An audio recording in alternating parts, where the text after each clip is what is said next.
കാണാൻ പറ്റുന്നുണ്ടോ?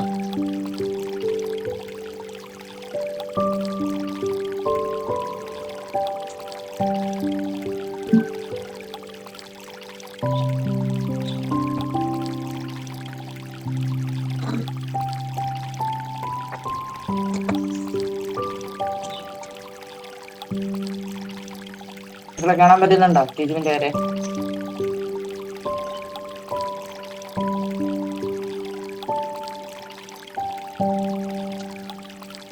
ടീച്ചറിന്റെ പേര് കാണാൻ പറ്റുന്നുണ്ടോ?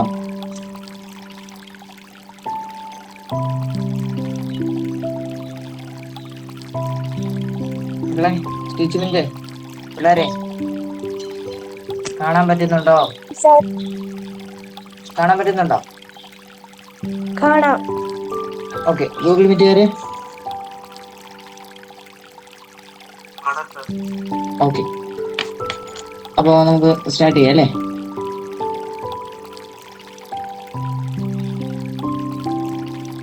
നമ്മൾ പഠിച്ച ഭാഗം അത്രയും എല്ലാവരും നോക്കിയിട്ടുണ്ടല്ലോ.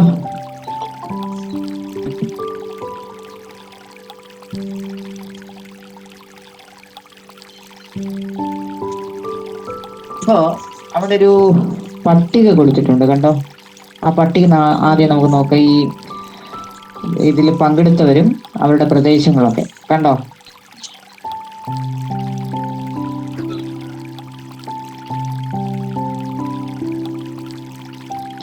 കണ്ടോ, കലാപ സ്ഥലങ്ങളുണ്ട്, ടെറിട്ടറീസ് ഉണ്ട്, അത് നേതാക്കന്മാരുണ്ട്. അവിടെ ഡൽഹി കൊടുത്തിട്ടുണ്ട്, ടെറിട്ടറി ഡൽഹി. അവിടുന്ന് കലാപത്തിൽ പങ്കെടുത്ത ആളാരാണ്? ബഹദൂർ ഷാ സെക്കൻഡാണ്. ബഹദൂർ ഷാ രണ്ടാമനാണ് അവിടുന്ന് കലാപത്തിൽ പങ്കെടുത്തത്. എവിടെയാണ്? ഡൽഹി. രണ്ടാമത്തെ പ്രദേശം ഝാൻസിയാണ്. ഝാൻസിയിൽ നിന്നും പങ്കെടുത്ത ആള് റാണി ഗൗരി ലക്ഷ്മി ഭായി ആണ്. ആരാണ്? റാണി ഗൗരി ലക്ഷ്മി ഭായി ആണ് ഝാൻസിയിൽ നിന്നും പങ്കെടുത്തത്. സോ ഡൽഹിയിൽ നിന്നും പങ്കെടുത്തത് ബഹദൂർ ഷാ രണ്ടാമനാണ് അല്ലേ? ഡൽഹിയിൽ നിന്നും പങ്കെടുത്തത് ആരാണ്? ബഹദൂർ ഷാ രണ്ടാമൻ. ഓക്കെ. മൂന്നാമത്തെ പ്രദേശം ലഖ്നൗ ആണ്. അവിടെ നിന്ന് പങ്കെടുത്തത് ബീഗം ഹസത്ത് മഹൽ. അപ്പൊ 3 പ്രദേശമായി: ഡൽഹി, പിന്നെ ഝാൻസി, ലഖ്നൗ. ഡൽഹിയിൽ നിന്നും പങ്കെടുത്തത് ബഹദൂർ ഷാ രണ്ടാമൻ, ഝാൻസിയിൽ നിന്നും പങ്കെടുത്തത് റാണി ഗൗരി ലക്ഷ്മി ഭായ്, ലഖ്നൌവിൽ നിന്നും പങ്കെടുത്തത് ആരാണ്? ബീഗം ഹസ്രത്ത് മഹൽ ആണ് അവിടെ നിന്നും പങ്കെടുത്തത്.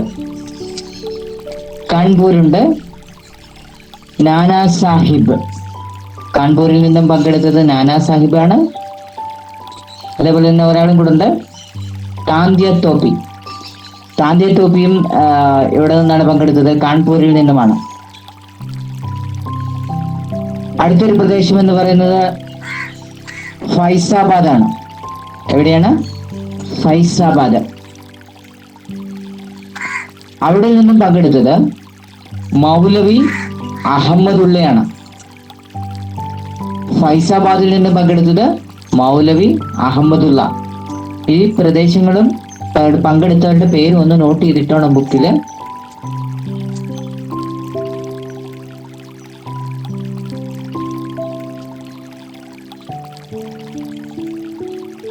ഈ മേൽ പറഞ്ഞ ആളുകളുടെ ഒക്കെ തന്നെ ചിത്രങ്ങൾ അവിടെ കൊടുത്തിട്ടുണ്ട് കണ്ടോ.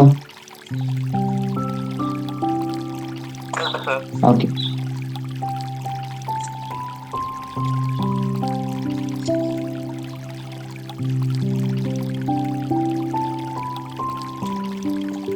അപ്പോൾ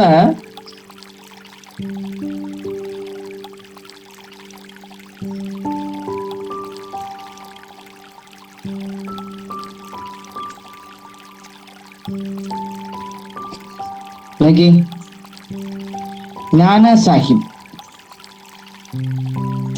The writer could not overcome the superior military power of British and rebellion was completely suppressed. Though their revolt could not succeed completely, it was marked and as the foremost massive resistance of Indians against the British. It brought about several changes in the policies and the administrate of the British. The British Parliament took over India from the British East India Company. However, the economic exploitation of the British reached its extreme level in the post 1857 phase. It the evident in salvation in the at that time. In the second half of the 19th century, around 2 crores of people died, spread over the 24 famines.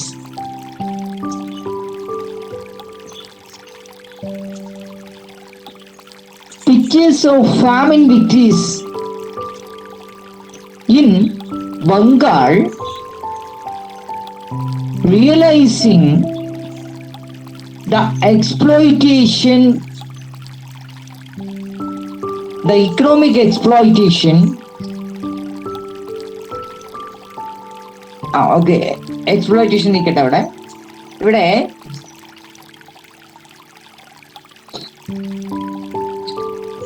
ഇവിടെ കലാപകാരികൾക്ക് ബ്രിട്ടീഷുകാരുടെ ശക്തമായിട്ടുള്ള നേരിടലിലൂടെ അവർക്ക് പിടിച്ചു നിൽക്കാൻ സാധിച്ചില്ല. കാരണം അതിന് പല കാരണങ്ങളുണ്ട്.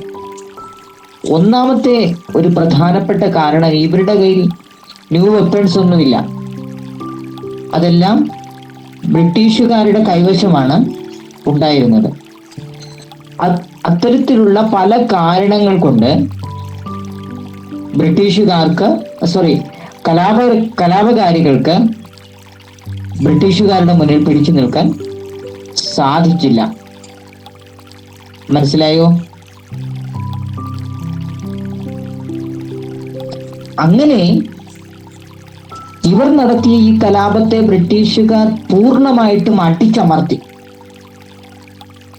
കലാപം അവസാനിപ്പിച്ചു. കലാപകാരികൾക്ക് പിടിച്ചു നിൽക്കാൻ സാധിച്ചില്ല.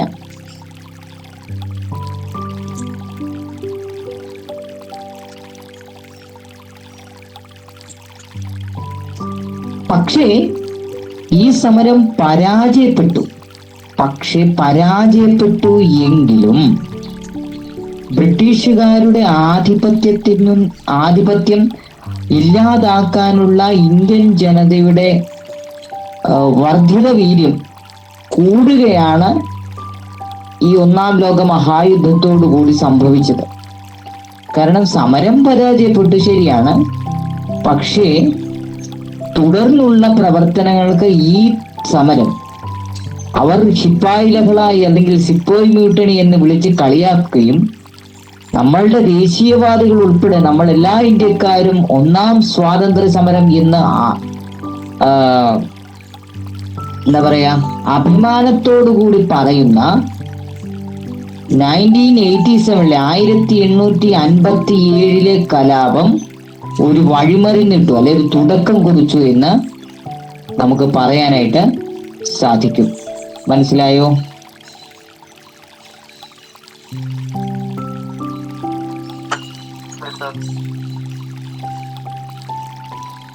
അപ്പോൾ ഇത്തരത്തിൽ 1857 ഈ കലാപത്തിന് ശേഷം ബ്രിട്ടീഷുകാരുടെ പോളിസിയിലും മറ്റും ചില മാറ്റങ്ങൾ സംഭവിച്ചു. അവരുടെ നയങ്ങളിലൊക്കെ അവർ ചില മാറ്റങ്ങൾ വരുത്തി.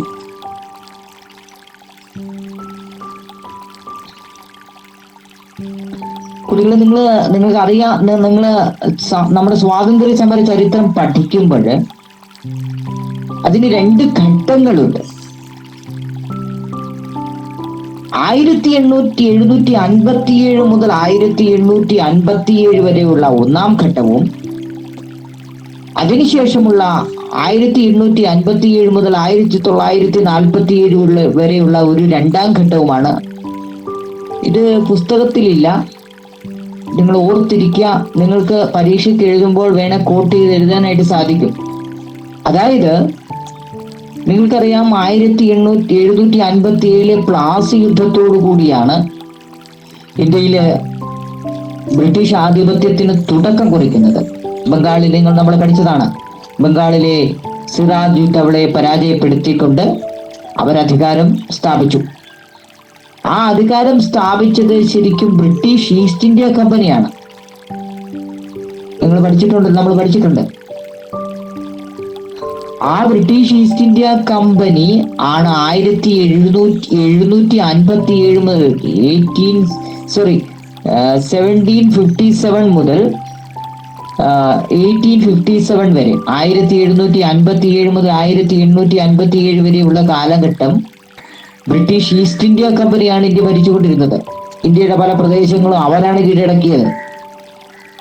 എന്നാൽ 1857 ഒന്നാം സ്വാതന്ത്ര്യ സമരം കഴിഞ്ഞതിന് ശേഷം, ഞാനിപ്പോൾ പറഞ്ഞു അവരുടെ ചില പോളിസിയിൽ ചില മാറ്റങ്ങൾ വരുത്തിയെന്ന്.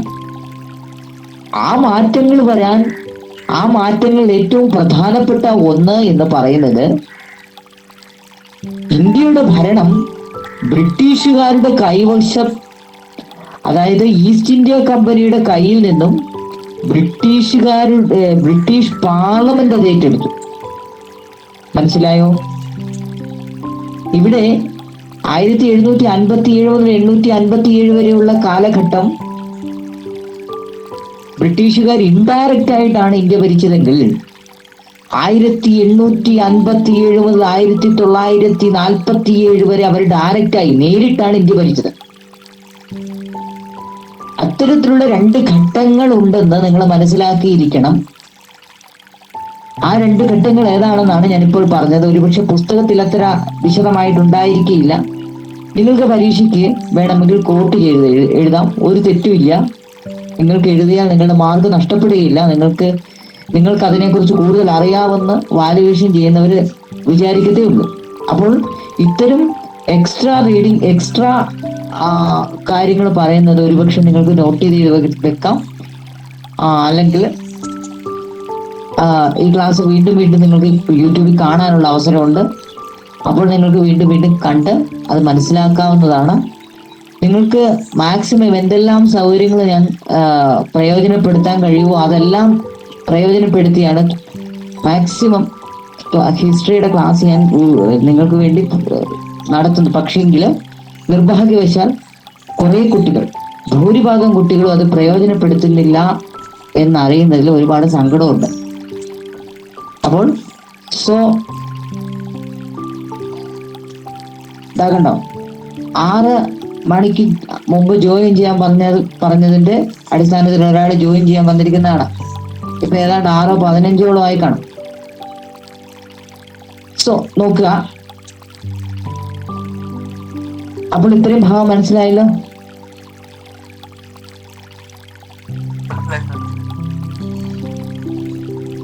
അപ്പോൾ അവരുടെ മറ്റൊരു നയമായിരുന്നു എക്കണോമിക് എക്സ്പ്ലോയിറ്റേഷൻ, അതായത് സാമ്പത്തിക ചൂഷണം.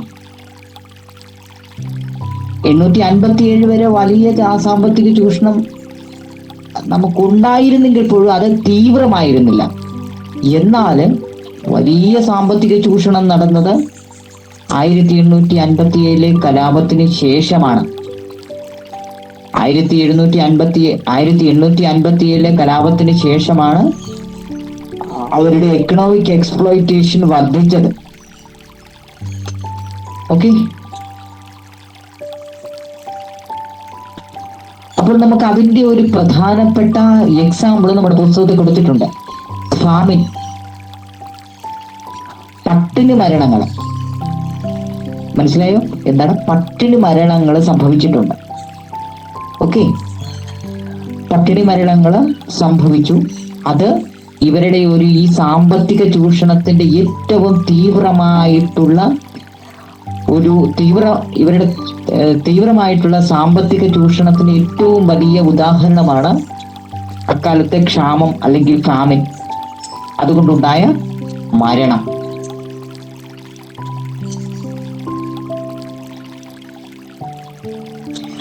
ശ്രദ്ധിക്കുക, അതിൽ തന്നെ ഏതാണ്ട് 24 ഫാമിൻസ് ആണ് ഇമ്പോർട്ടന്റ് ആയിട്ടും 19ാം നൂറ്റാണ്ടിന്റെ പകുതിയില് ഉണ്ടായ 24 ക്ഷാമങ്ങള്, 24 ദിവസങ്ങളാവാം, 24 മാസങ്ങളാവാം. ആ 24 ക്ഷാമങ്ങള് ഈ ഒരു സാധ്യതയെ ശരിവെക്കുന്നതാണ്. എത്ര പേരാണ് മരിച്ചതോടെ? എത്ര പേരാണ് മരിച്ചത്?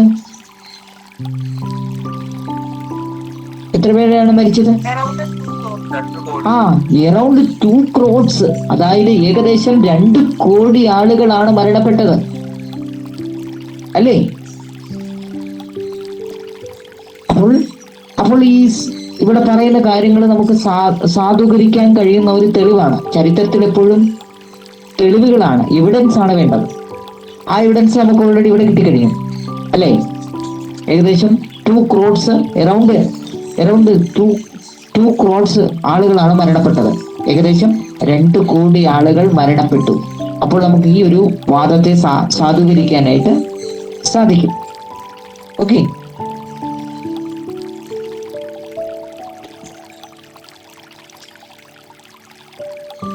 the economic exploitation of the British created an anti-British feelings among the different sections of people. This attitude was a major factor that led to the emergence of Indian nationalism in the 19th century. Nationalism is the sense of unity among the people of a country, irrespective caste,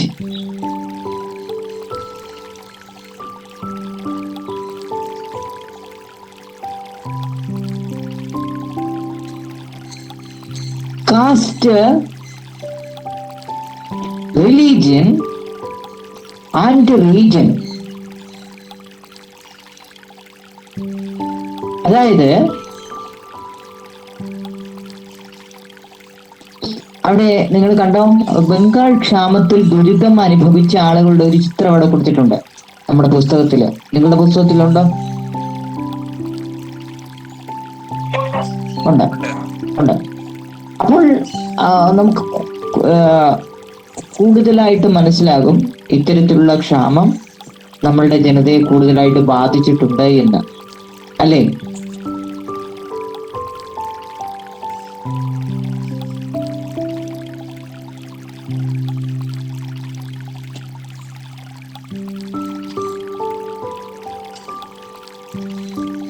അങ്ങനെ ബ്രിട്ടീഷുകാർ നടത്തിയ സാമ്പത്തിക ചൂഷണം, ആ സാമ്പത്തിക ചൂഷണം ഇന്ത്യയിലെ വിവിധ ജനവിഭാഗങ്ങളുണ്ട്. ആ വിവിധ ജനവിഭാഗങ്ങൾക്കിടയില് അതികഠിനമായിട്ടുള്ള ബ്രിട്ടീഷുകാരോടുള്ള അവരോടുള്ള എതിർപ്പ് അല്ലെങ്കിൽ ബ്രിട്ടീഷ് വിരുദ്ധ മനോഭാവം അത്തരം ആളുകളിൽ കൂടുതലായിട്ട് വളർന്നു വന്നു.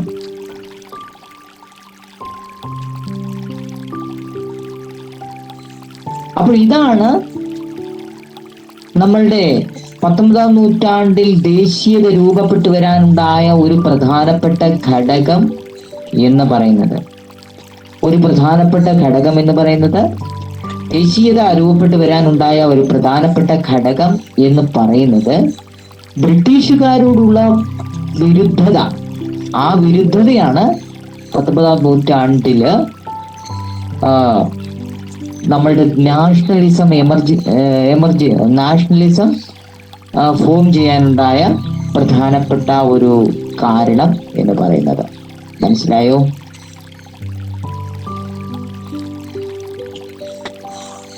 ജാതി, മതം, വർഗം, പ്രാദേശിക വ്യത്യാസങ്ങൾ ഇല്ലാതെ തന്നെ ഒരു രാജ്യത്ത് ഉള്ള ജനങ്ങൾക്കിടയിൽ നിലനിൽക്കുന്ന ഐക്യബോധം, ഇവരെല്ലാവരുടെയും ചേർന്നുള്ള ഒരു യൂണിറ്റി ആണ് നാഷണലിസം എന്ന് പറയുന്നത്. ഓക്കെ, അപ്പോൾ ഇത്തരത്തിൽ വളർന്നു വന്ന ദേശീയതയുടെ ഒരു സംഘടിതമായിട്ടുള്ള രൂപമാണ് ഇന്ത്യൻ നാഷണൽ കോൺഗ്രസ് അഥവാ INC. ഇന്ത്യൻ നാഷണൽ കോൺഗ്രസ് എന്താണെന്ന് നിങ്ങൾ കേട്ടിട്ടുണ്ടാവും, എപ്പോഴും കേൾക്കുന്നതാണ് അല്ലേ?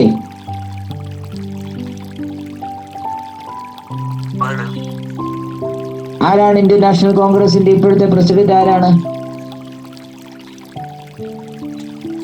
ഇപ്പോഴത്തെ അതിന്റെ ദേശീയ പ്രസിഡന്റ്? ആരാണ് ഇന്ത്യൻ നാഷണൽ കോൺഗ്രസിന്റെ?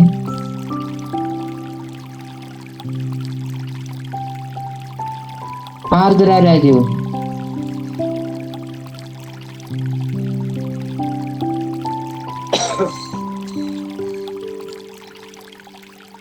അവിടെ ഉറങ്ങിപ്പോയോ?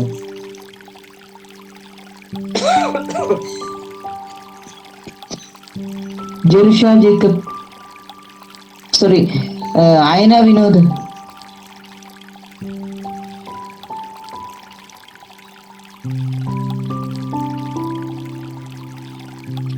ഞാനിവിടെ നിന്ന് എന്തൊക്കെയോ പറയുന്നു, ദേവദത്തിനടുത്ത് ബാക്കി എല്ലാവരും ഇരുന്ന് ഉറങ്ങുന്നു.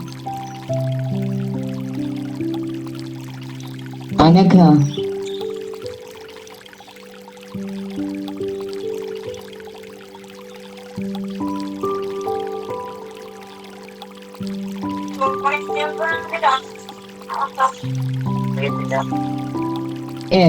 സോണിയാഗാന്ധിയാണ് കേട്ടോ. സോണിയാഗാന്ധിയാണ് ഇന്ത്യൻ നാഷണൽ കോൺഗ്രസിന്റെ ഇപ്പോഴത്തെ പ്രസിഡന്റ്, ദേശീയ പ്രസിഡന്റ്.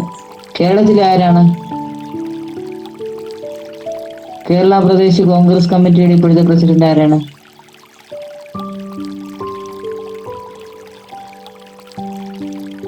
നിങ്ങളോട് ഞാൻ കഴിഞ്ഞ വർഷം മുതലേ പറയുന്നല്ലേ പത്രം വായിക്കണേന്ന്.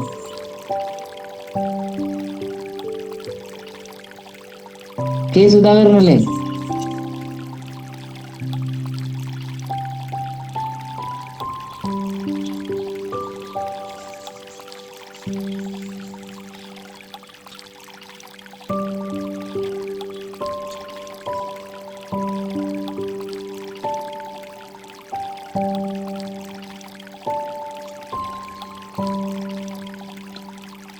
ബാക്കി നോക്കിക്കോ. Indian national Congress was formed in December 1885. ഈ വർഷം നോട്ട് ചെയ്ത് വെക്കണം. 1885 was formed Indian National Congress? Indian National Congress was formed in 1885. മനസ്സിലായോ? 1885 ആണ് ഇന്ത്യൻ നാഷണൽ കോൺഗ്രസ് രൂപപ്പെട്ടത്. നോട്ട് ചെയ്തോ? യെസ്. എവിടെ വെച്ചാണ്? ഇൻ ബോംബെ. മുംബൈയിൽ വെച്ചാണ് ഇന്ത്യൻ നാഷണൽ കോൺഗ്രസ് രൂപപ്പെട്ടത്. 1885 ബോംബെയിൽ വെച്ച് 1885 രൂപപ്പെട്ടു വന്ന പ്രസ്ഥാനമാണ് Indian national Congress. 72 delegates different from different parts of India. 72 delegates from different parts of India attended its first session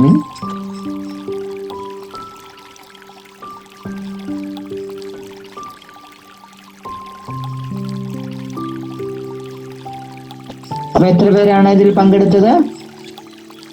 There are 72 delegates അല്ലെ? ഏതാണ്ട് 72 പ്രതിനിധികളാണ് ഇതില് പങ്കെടുത്തത്.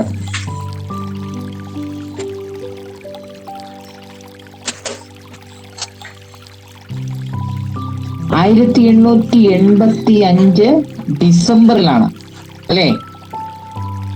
1885 ഡിസംബറിൽ ബോംബെയിൽ വെച്ച് രൂപീകരിക്കപ്പെട്ട പ്രസ്ഥാനമാണ് ഇന്ത്യൻ നാഷണൽ കോൺഗ്രസ്. മനസ്സിലായോ? 1885 ഡിസംബറിൽ ബോംബെയിലാണ് ഇന്ത്യൻ നാഷണൽ കോൺഗ്രസ് രൂപീകരിച്ചത്.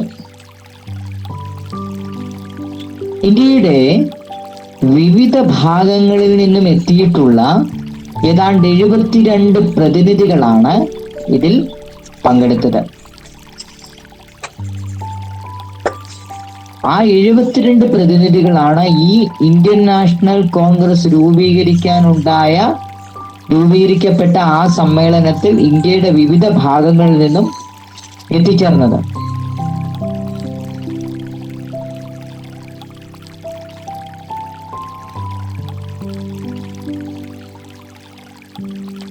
അപ്പോൾ 1885 ഈ പ്രസ്ഥാനം രൂപീകരിക്കപ്പെടുകയും 1885 മുതൽ 1947 വരെയുള്ള കാലഘട്ടത്തിൽ ബ്രിട്ടീഷ് വിരുദ്ധതയ്ക്കെതിരെ അതിശക്തമായിട്ടുള്ള നിലപാടെടുക്കുകയും പോരാട്ടങ്ങൾക്ക് നേതൃത്വം നൽകുകയും ചെയ്ത സംഘടനയാണ് ഇന്ത്യൻ നാഷണൽ കോൺഗ്രസ്. മനസ്സിലായോ? ഏത് വർഷം മുതൽ ഏത് വർഷം വരെയാണ്? 1885 ഡിസംബറിൽ ഇന്ത്യൻ നാഷണൽ കോൺഗ്രസ് രൂപീകരിക്കപ്പെട്ടു. ബോംബെയിൽ വെച്ച് രൂപീകരിക്കപ്പെട്ടു. ആ ബോംബെയിൽ വെച്ച് രൂപീകരിക്കപ്പെട്ട ഈ ഇന്ത്യൻ നാഷണൽ കോൺഗ്രസ് എന്ന് പറയുന്ന പ്രസ്ഥാനം 1885 അതിന്റെ പ്രവർത്തനങ്ങൾ ആരംഭിക്കുകയും ബ്രിട്ടീഷ് വിരുദ്ധതയ്ക്കും ബ്രിട്ടീഷുകാർക്കെതിരെ അതിശക്തമായിട്ടുള്ള നിലപാടെടുത്തുകൊണ്ട് 1947 വരെ വർഷം ഓർത്തിരിക്കണം. 1947 ഇന്ത്യക്ക് സ്വാതന്ത്ര്യം ലഭിക്കുന്നത്. ഈ 1947 വരെയുള്ള കാലഘട്ടം വരെ ആ ബ്രിട്ടീഷ് വിരുദ്ധതയ്ക്ക് അല്ലെങ്കിൽ ബ്രിട്ടീഷുകാരോടുള്ള ആ വിരുദ്ധ മനോഭാവത്തിന് നേതൃത്വപരമായിട്ടുള്ള പങ്ക് വഹിച്ചിട്ടുള്ള സംഘടനയാണ് ഇന്ത്യൻ നാഷണൽ കോൺഗ്രസ്. മനസ്സിലായോ?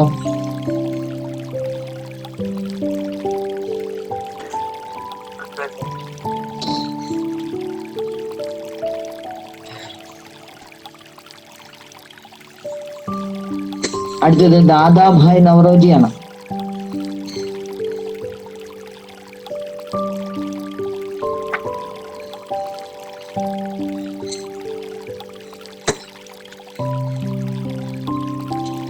ആരാണ് ദാദാഭായ് നവറോജി എന്ന് എവിടെയെങ്കിലും കേട്ടിട്ടുണ്ടോ? അദ്ദേഹത്തെ കുറിച്ച് പറയുമ്പോഴായിട്ട് നമുക്ക് പ്രധാനമായിട്ടും പറയാനുള്ളത് ട്രെയിൻ തിയറി കേട്ടിട്ടില്ലേ? ചോർച്ച സിദ്ധാന്തം. നിങ്ങൾ ട്രെയിൻ തിയറി എന്ന് എവിടെയെങ്കിലും കേട്ടിട്ടുണ്ടോ? ചോർച്ച സിദ്ധാന്തം. ആ ചോർച്ച സിദ്ധാന്തം രചിച്ചത്, അതിന്റെ ഉപജ്ഞാതാവാണ് Dadabhai Naoroji.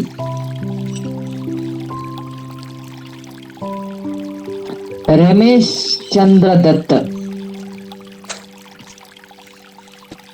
Gopalakrishna Gokhale.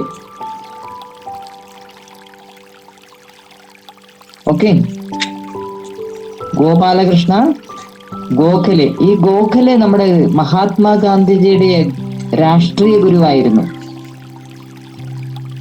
Gokhale is a political teacher of Mahatma Gandhi.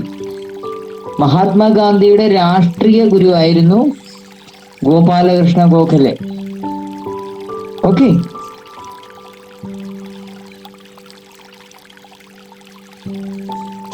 Indian National Congress led the anti-British struggle from 1885 till India attained independence in 1947. അതായത് ഞാൻ മുമ്പേ പറഞ്ഞു 1885 മുതൽ 1947 വരെയുള്ള കാലഘട്ടത്തിൽ ബ്രിട്ടീഷ് വിരുദ്ധതയ്ക്കെതിരെ അതിശക്തമായിട്ടുള്ള നിലപാടെടുക്കുകയും പോരാട്ടങ്ങൾ നടത്തുകയും ചെയ്തിട്ടുള്ള സംഘടനയാണ് ഇന്ത്യൻ നാഷണൽ കോൺഗ്രസ്. മനസ്സിലായോ?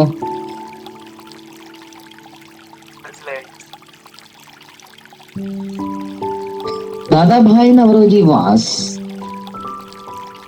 the person who studied about the facts on the determination of Indian economy under the British rule, the drain of wealth, അതായത് നമ്മുടെ സമ്പത്ത് ചോർത്തുക.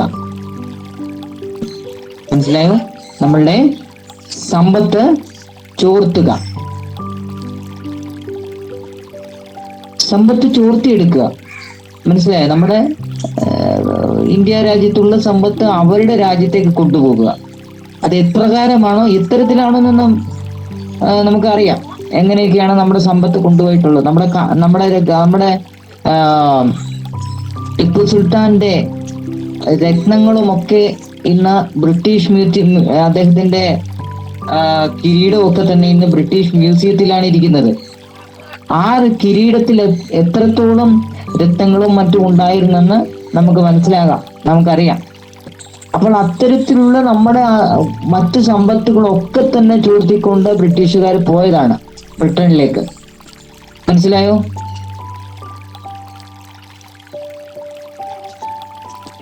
England was root cause of poverty and starvation in India. Based on the study put forward drain theory. ഞാൻ പറഞ്ഞല്ലോ, അദ്ദേഹം എഴുതിയ ഒരു സിദ്ധാന്തമാണ് drain theory അഥവാ ചോർച്ച സിദ്ധാന്തം. എന്താണ് ചോർച്ച സിദ്ധാന്തം? And said that how did the Indian wealth flow to Britain?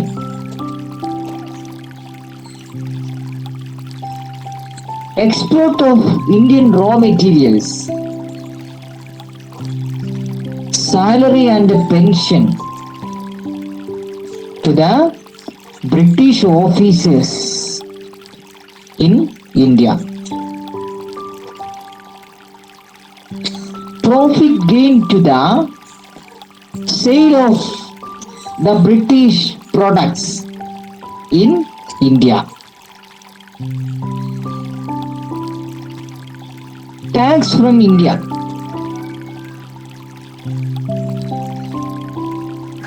The earlier leaders like Dadabhai Naoroji, Ramesh Chandra Dutt, and Gopalakrishna Gokhale had a pivotal role in making the common people aware of the economic policy of the British that impoverished India. The common people realized the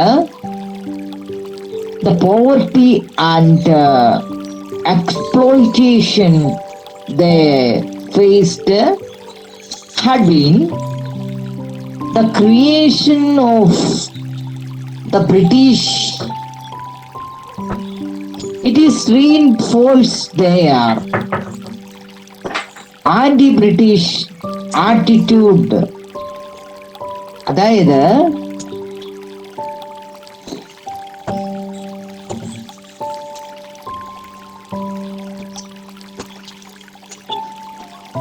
ബ്രിട്ടീഷുകാർ നടത്തിയ സാമ്പത്തിക ചൂഷണങ്ങളെ കുറിച്ചും അതിന്റെ ഫലമായിട്ട് ജനങ്ങൾ അനുഭവിക്കുന്ന ദാരിദ്ര്യത്തെ കുറിച്ചും കോൺഗ്രസിന്റെ ആദ്യകാല നേതാക്കൾക്ക് പൂർണ്ണമായിട്ടുള്ള ബോധ്യം ഉണ്ടായിരുന്നു. അതായത് ജനങ്ങൾ അനുഭവിക്കുന്ന ദാരിദ്ര്യത്തെ കുറിച്ച്, അവരുടെ ബ്രിട്ടീഷുകാരുടെ ചൂഷണം എന്നിവയെക്കുറിച്ച് അക്കാലത്തെ നേതാക്കളായിട്ടുള്ള ഗോപാലകൃഷ്ണ ഗോഖലെ, അതേപോലെ തന്നെ രമേശ് ചന്ദ്ര ദത്ത്, ഗോപാലകൃഷ്ണ ഗോഖലെ, അതുപോലെ തന്നെ ദാദാഭായ് നവറോജി എന്നിവർക്കൊക്കെ പൂർണ്ണമായിട്ടുള്ള ബോധ്യം ഉണ്ടായിരുന്നു.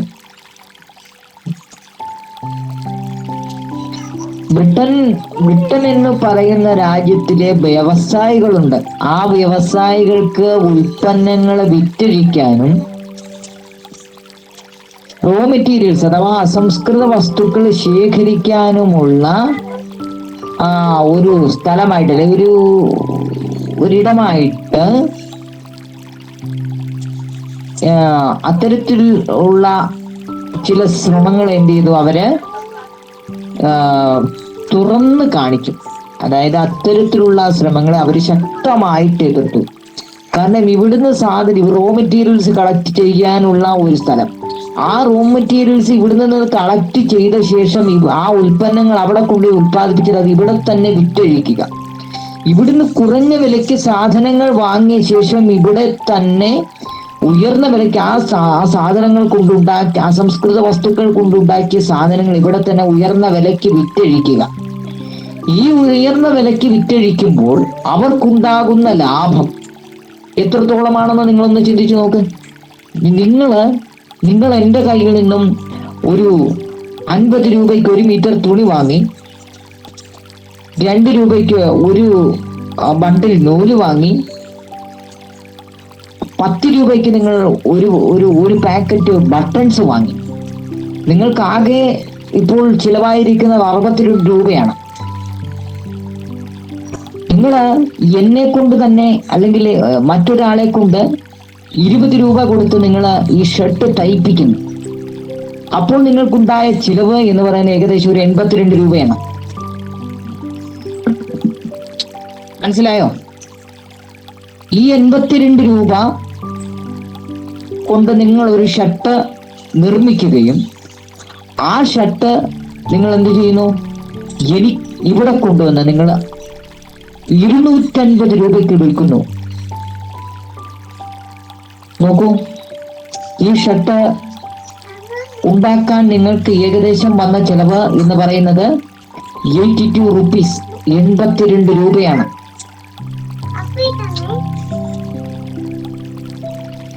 മനസ്സിലായോ? 82 രൂപയാണ് നിങ്ങൾക്ക് ഈ ഷർട്ട് നിർമ്മിക്കാൻ ചെലവ് വന്നത്. പക്ഷെ നിങ്ങൾ ഈ ഷർട്ട് ഇവിടെ വിറ്റഴിച്ചത് എത്ര രൂപയ്ക്കാണ്?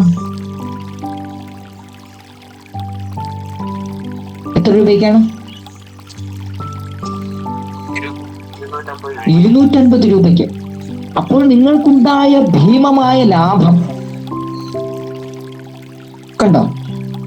നിങ്ങൾക്കുണ്ടായ ആ ഭീമമായ ലാഭം കണ്ടോ? എത്ര രൂപയാണ് അല്ലേ?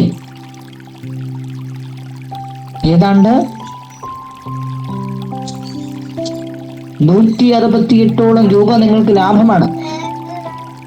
അപ്പം ഇത്തരത്തിലുള്ള പല അസംസ്കൃത വസ്തുക്കളും കൊണ്ടുപോയി പല വസ്തുക്കളും ഉണ്ടാക്കി ഇവിടെ കൊണ്ട് ഭീമമായ ലാഭത്തിന് വിൽക്കുക. ഈ ഒരു സംഗതിയാണ് മേൽപ്പറഞ്ഞ നേതാക്കൾ അഥവാ ദാദാഭായ് നവറോജി, ഗോപാലകൃഷ്ണ ഗോഖലെ, ഒരാൾ കൂടെ ഉണ്ടല്ലോ, രമേശ് ചന്ദ്ര ദത്ത് അല്ല രമേശ് ദാസ് ദത്ത് അല്ലേ? അല്ലേ? മൂന്നാമത്തെ ആളാരാണ്? ദാദാഭായ് നവറോജി, ഗോപാലകൃഷ്ണ ഗോഖലെ, പിന്നെ ഒരാളാരാണ്? രമേശ് ചന്ദ്ര ദത്ത്. അപ്പോൾ ഇവര് ഈ ഒരു സംഗതിയെ തുറന്നു കാണിച്ചു. മനസ്സിലായോ? ഓക്കെ.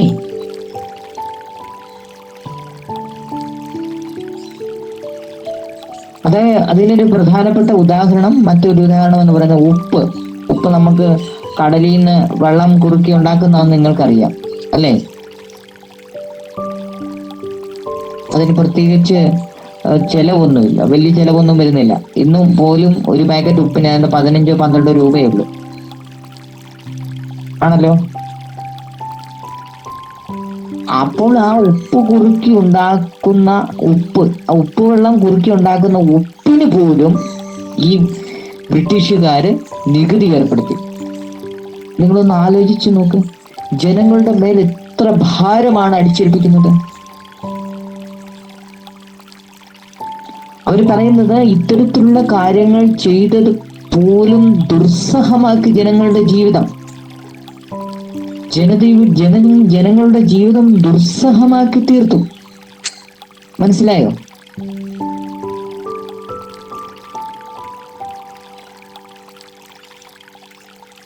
അപ്പോൾ ഇത്തരത്തിൽ ഉള്ള കാര്യത്തിൽ ഏറ്റവും പ്രധാനപ്പെട്ട പങ്ക് വഹിച്ചത്, ഈ 3 പേരിലും ഏറ്റവും പ്രധാനപ്പെട്ട പങ്ക് വഹിച്ചത് ദാദാഭായ് നവറോജി തന്നെയാണ്.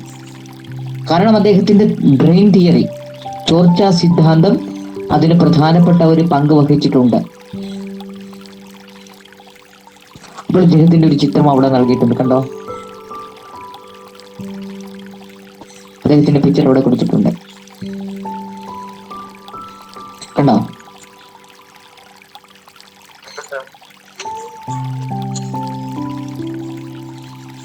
അപ്പോൾ അദ്ദേഹം എന്ത് ചെയ്തു? അദ്ദേഹത്തിന്റെ പഠനങ്ങളിലൂടെ ബ്രിട്ടീഷ് കാലഘട്ടത്തിൽ ഉണ്ടായ സാമ്പത്തിക തകർച്ചയെ അദ്ദേഹം തുറന്നു കാണിച്ചു.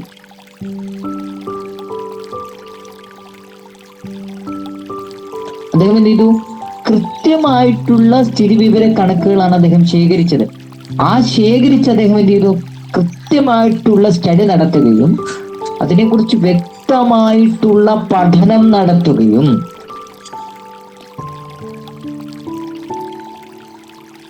അപ്പോൾ അങ്ങനെ പഠനം നടത്തിയ ശേഷം അദ്ദേഹം പറയുന്നത്, ഇന്ത്യയിൽ നിന്നും വൻ തുകയാണ് ബ്രിട്ടനിലേക്ക് ഒഴുകുന്നത്.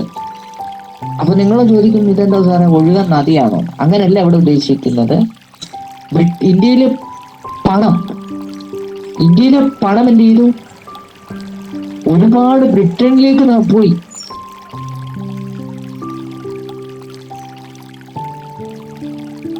അപ്പൊ അദ്ദേഹം പറയുന്നത്, അദ്ദേഹത്തിന്റെ പഠനങ്ങളിലൂടെ അദ്ദേഹം വെളിവാക്കുന്നത്, ഇത്തരത്തിലുള്ള ഈ സമ്പത്തിന്റെ ഇന്ത്യയിൽ നിന്നും ബ്രിട്ടനിലേക്ക് ഉള്ള ഒഴുക്കാണ് ഇന്ത്യയിൽ ഈ പട്ടിണിയും ദാരിദ്ര്യവും ഒക്കെ കൂട്ടാനുണ്ടായ പ്രധാനപ്പെട്ട കാരണം നമുക്കിവിടെ പണമില്ല. പണമെല്ലാം ആരെടുത്തോണ്ട് പോകുന്നു? ആര് കൊണ്ടുപോകുന്നു? കുട്ടികളെ, നിങ്ങൾക്കറിയാമോ, ലോകത്തിൽ വെച്ച് തന്നെ ഏറ്റവും സമ്പത്തുള്ള രാജ്യമായിരുന്നു ഇന്ത്യ. നമ്മളൊക്കെ 9ാം ക്ലാസ്സിൽ മധ്യകാലഘട്ടമൊക്കെ പഠിച്ചപ്പോൾ നിങ്ങൾക്കറിയാം അല്ലേ? നമ്മൾ 9ാം ക്ലാസ്സിൽ മിഡീവൽ വേൾഡ്, സെന്റേഴ്സ് ഓഫ് പവറും അതേപോലെ തന്നെ മധ്യകാലഘട്ടം അധികാര കേന്ദ്രങ്ങളും രാജ്യസങ്കല്പവും ഒക്കെ പഠിച്ചപ്പോൾ നിങ്ങൾക്കറിയാം. നമ്മളിതെല്ലാം ഗൂഗിൾ മീറ്റ് വഴി എടുത്താണ്, നിങ്ങൾക്ക് ഓർമ്മയുണ്ടോ? അപ്പോഴ് അങ്ങനെ ഏറ്റവും സമ്പത്തുള്ള ഒരു രാജ്യമായിരുന്നു ഇന്ത്യ എന്ന് നിങ്ങൾ മനസ്സിലാക്കിയിരിക്കണം. അത്രയ്ക്ക് സമ്പത്തുള്ള ഒരു രാജ്യത്തിൽ നിന്നും അതിന്റെ പണം മുഴുവൻ ആര് ചോർത്തിക്കൊണ്ടുപോയി? ബ്രിട്ടീഷുകാര് അവരുടെ രാജ്യത്തേക്ക് ഒഴുകിക്കൊണ്ടുപോയി. അങ്ങനെ സമ്പത്തില്ലാത്ത അവസ്ഥയിലാണ് ഇവിടെ എന്ത് സംഭവിച്ചത്? ക്ഷാമവും പട്ടിണി മരണം. ക്ഷാമം ഉണ്ടാകുമ്പോൾ സ്വാഭാവികമായിട്ടും പട്ടിണി മരണങ്ങൾ ഉണ്ടാവും, അല്ലേ? ആണല്ലോ. ഓക്കെ.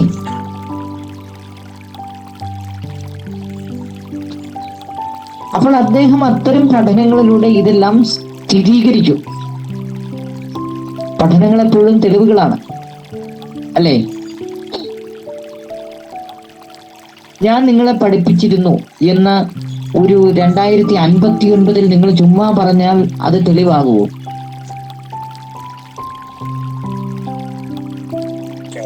ഇല്ല. മറിച്ച് ഈ ക്ലാസ്സുകൾ വേണം നിങ്ങൾക്ക് ഉപയോഗിക്കാം, അല്ലേ? ഈ ക്ലാസ്സുകൾ വേണം നിങ്ങൾക്ക് തെളിവായിട്ട് ഉപയോഗിക്കാം. കാരണം അപ്പോൾ നിങ്ങൾക്ക് ഏറ്റവും വലിയ എവിഡൻസ് ആണിത്.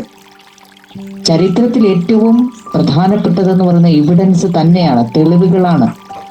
ചിറ്റാറിൽ ഒരു മുനിയറ ഉണ്ടെന്ന് പറഞ്ഞാൽ നമുക്ക് വിശ്വസിക്കാൻ കഴിയുമോ? പക്ഷെ ഉണ്ട്. വരും ദിവസങ്ങളിൽ അതിന്റെ വ്യക്തമായിട്ടുള്ള തെളിവുകൾ നമുക്ക് കിട്ടും. ഓക്കെ. അപ്പോൾ നമ്മൾ ചിറ്റാറിന്റെ പ്രാദേശിക ചരിത്രം എഴുതിക്കൊണ്ടിരിക്കുകയാണ്. അതിന്റെ വർക്കിലേർപ്പെട്ട കുട്ടികൾക്കറിയാം.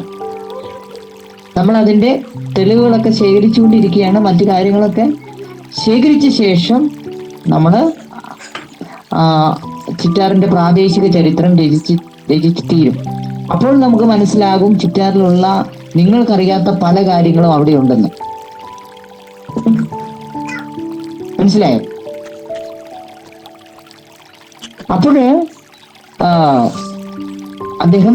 അദ്ദേഹത്തിന്റെ പഠനങ്ങളിലൂടെ ഇത് വെളിവാക്കിയിട്ടുണ്ട്. അദ്ദേഹം അതിന് പേരിട്ടത് ഡ്രെയിൻ തിയറി അഥവാ ചോർച്ച സിദ്ധാന്തം എന്നാണ് അദ്ദേഹം അതിന് പേരിട്ടത്. അദ്ദേഹത്തിന്റെ പുസ്തകത്തിന്റെ പേരെന്താണ്? Poverty and unbritish rule. അദ്ദേഹം എഴുതിയ പുസ്തകത്തിലാണ് പോവർട്ടി ആൻഡ് അൺബ്രിട്ടീഷ് റൂൾ എന്ന പുസ്തകത്തിലാണ് അദ്ദേഹം ഡ്രെയിൻ തിയറിയെ കുറിച്ച് പറയുന്നത്. ആ പുസ്തകത്തിന്റെ പേര് നോട്ട് ചെയ്തിടണേ. Poverty and unbritish rule. മനസ്സിലായോ?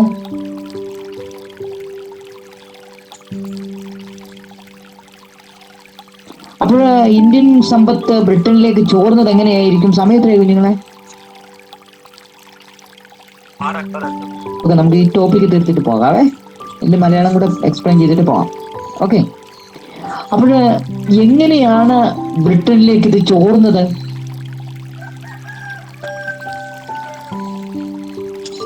ഒന്നാമത്തെ കാരണമെന്ന് അദ്ദേഹം പറയുന്നത് റോ മെറ്റീരിയൽസ് ബ്രിട്ടനിലേക്ക് എക്സ്പോർട്ട് ചെയ്തത്, അതായത് അസംസ്കൃത വസ്തുക്കള് ബ്രിട്ടനിലേക്ക് കയറ്റുമതി ചെയ്തത്.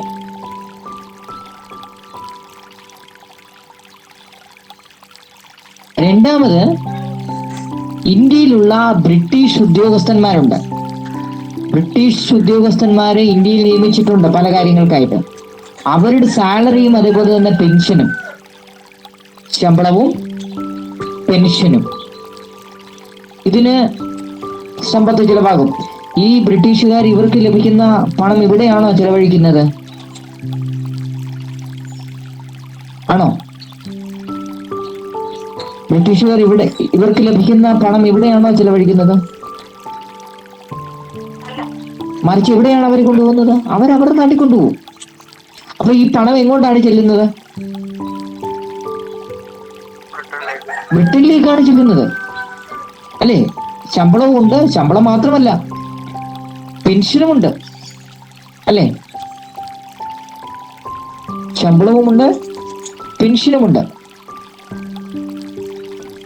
പിക്ചറിലൂടെ കാണാൻ പറ്റുമോ പിള്ളേരെ? ഗൂഗിൾ മീറ്റുകാരെ? ഓക്കെ. സോ അപ്പൊ ഇങ്ങനെ ശമ്പളവും ഉണ്ട്, പെൻഷനും ഉണ്ട്. മൂന്നാമത്തെ കാര്യം നിങ്ങൾ പ്രത്യേകം ശ്രദ്ധിക്കണം. ബ്രിട്ടീഷുകാർ ഇവിടുന്ന് കുറഞ്ഞ വിലയ്ക്ക് കയറ്റിക്കൊണ്ടു പോകുന്ന അസംസ്കൃത വസ്തുക്കൾ കൊണ്ട് നിർമ്മിച്ച ഉൽപ്പന്നങ്ങൾ ഇവിടെ കൊണ്ട് കൂടിയ വിലയ്ക്ക് വിറ്റ് ലഭിക്കുന്ന അവരുടെ ലാഭം, അവരുടെ പ്രോഫിറ്റ്. അപ്പോൾ 3 കാര്യങ്ങളായി. 4 നോക്കിക്കേ. ഇന്ത്യയിൽ നിന്ന് പിരിച്ചെടുക്കുന്ന നികുതി, അതായത് ഇവിടെ നിന്ന് കളക്ട് ചെയ്യുന്ന ടാക്സ്,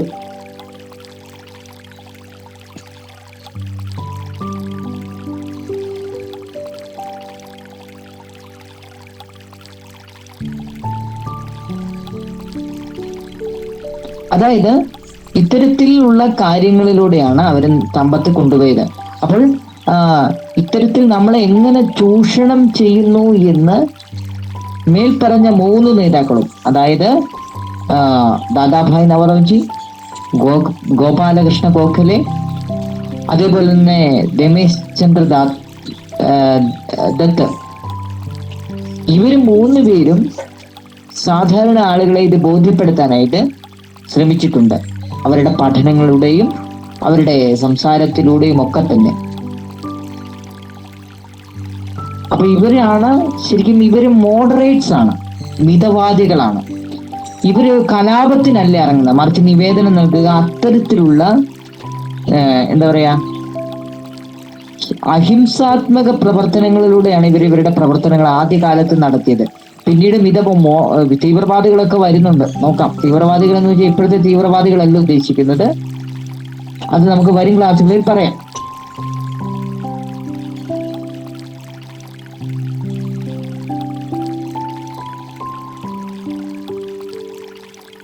അപ്പോൾ ബ്രിട്ടീഷുകാർക്കെതിരെ ജനങ്ങളെ തിരിക്കാനായിട്ട് ഇവർക്ക് സാധിച്ചു. ഇവർ പറയുന്നത്, ജനങ്ങളെ മനസ്സിലാക്കിയത് ഈ ക്ഷാമവും അതേപോലെ തന്നെ ഈ പട്ടിണിയൊക്കെ തന്നെ ബ്രിട്ടീഷുകാർ വരുത്തി വെച്ച ഒരു കാര്യമാണെന്നാണ് ഇവർ പറയുന്നത്. ഇവർ പറഞ്ഞ് സാധാരണ ജനങ്ങളെ മനസ്സിലാക്കിയത്.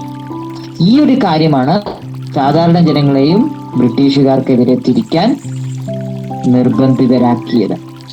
മനസ്സിലായോ?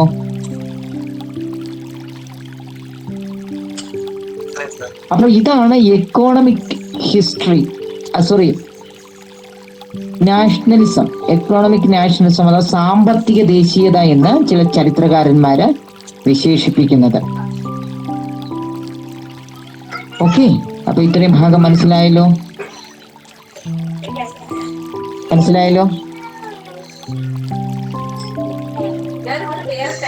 അപ്പോൾ ഞാൻ പേര് വിളിക്കുന്നവര് വേഗം ഇറങ്ങിക്കോണം.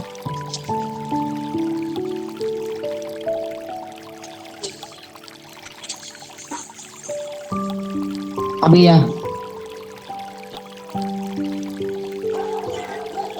Akash B Nair,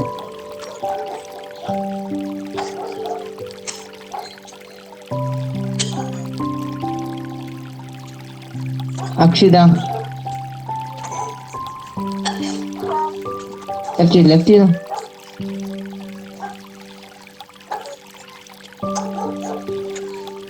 Allen K Daniel, left ചെയ്തു. അനഘ,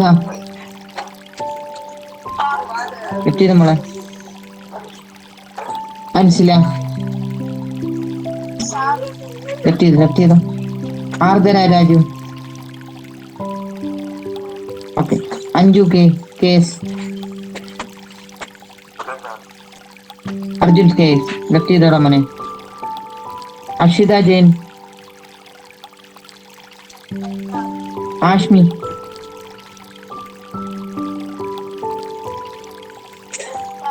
അയിന വിനോദ്. എന്താടി ഉറങ്ങുവാണില്ലോ? വേദനയാണോ? ശരി ശരി, ലെഫ്റ്റ് ചെയ്തോ കേട്ടോ. Devadathan. Jerin John. Vito George. Melvin.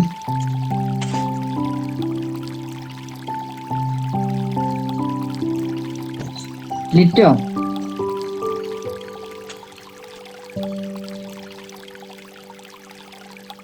Vivek.